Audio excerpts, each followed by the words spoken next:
आकाशवाणी भोपाल से प्रस्तुत है प्रादेशिक समाचार।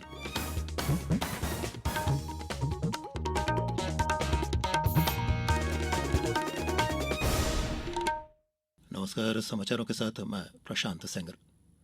भारतीय अंतरिक्ष अनुसंधान संगठन इसरो ने कहा है कि चंद्रयान-3 का रोवर प्रज्ञान चंद्रमा की सतह पर भ्रमण कर रहा है और यान की सभी प्रणालियां सामान्य रूप से काम कर रही हैं। इसरो के अध्यक्ष एस सोमनाथ ने बताया कि लैंडर मॉड्यूल पेलोड चालू कर दिया गया है। उन्होंने कहा कि लैंडर और रोवर पर लगे उपकरण अब चंद्रमा की खनिज संरचना और उसके वातावरण में भूकंपीय गतिविधियों का अध्ययन करेंगे। रोवर प्रज्ञान ने कल लैंडर विक्रम से बाहर निकलकर चंद्रमा पर भ्रमण किया। मुख्यमंत्री शिवराज सिंह चौहान ने आज जबलपुर के कटंगी में मुख्यमंत्री लाडली बहना सम्मेलन में महिलाओं को जल संकल्प दिलाया। उन्होंने निदान जलप्रपात के सौंदर्यीकरण की योजना का भूमि पूजन भी किया। इससे इस क्षेत्र में पर्यटन में वृद्धि होगी। इस दौरान मुख्यमंत्री ने 548 करोड़ की लागत से हुए विकास कार्यों का भी वर्चुअली लोकार्पण किया। केंद्र सरकार ग्राहकों को सभी खरीद के लिए बिल मांगने की आदत को प्रोत्साहित करने के लिए मेरा बिल मेरा अधिकार नाम से एक चालान प्रोत्साहन योजना शुरू कर रही है। ये योजना राज्य सरकारों के साथ मिलकर संचालित की जा रही है। प्रायोगिक रूप से यह योजना 1 सितंबर से प्रारंभ होगी। योजना के अंतर्गत हर तिमाही में 1-1 करोड़ रुपए के 2 बम्पर पुरस्कार दिए जाएंगे। इसके अलावा प्रत्येक महीने 10,000 रुपए के पुरस्कार मूल्य वाले 800 लकी ड्रॉ और 10 लाख रुपए के पुरस्कार वाले 10 ड्रॉ भी इसमें शामिल होंगे।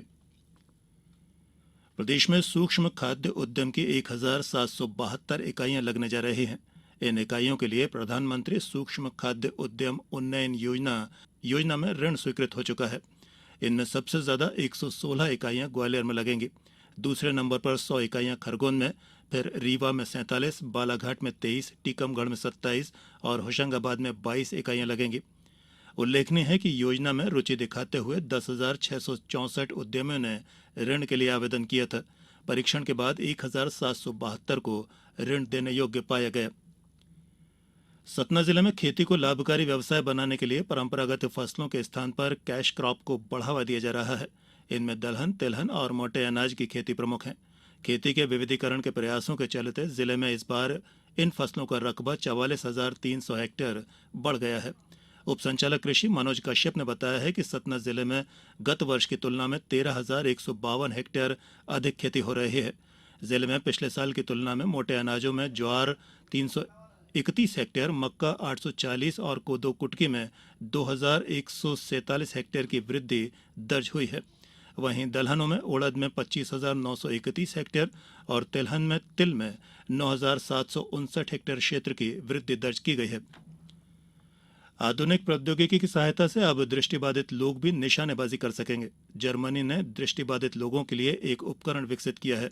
इस उपकरण को पुणे में दृष्टिबाधित लोगों को दिया गया है। ये उपकरण दृष्टिबाधित निशानेबाजों के लिए लक्ष्य को देखने का काम करेगा।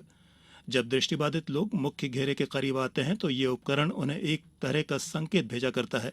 ये उपकरण अब दृष्टिबाधित एथलीटों को एक और विश्व स्तरीय खेल में भाग लेने में सहायता देगा। और अब इस बुलेटिन के कुछ समाचार संक्षिप्त में। आगरमालवा जिले के नलखेड़ा स्थित सरदार वल्लभ भाई पटेल शासकीय महाविद्यालय में मूल्य आधारित शिक्षा के उद्देश्य, प्रभाव और महत्व विषय पर एक वेबिनार का आयोजन हुआ। सतना में मतदाता सूची के द्वितीय संक्षिप्त पुनरीक्षण कार्य का जायजा लेने पहुंचे कमिश्नर रीवा अनिल सुचारी ने मान्यता प्राप्त राजनीतिक दलों के प्रतिनिधियों की बैठक ली। बैतूल में नशे की हालत में स्कूल पहुंचने पर संयुक्त संचालक ने एक शिक्षक को तत्काल प्रभाव से निलंबित कर दिया है।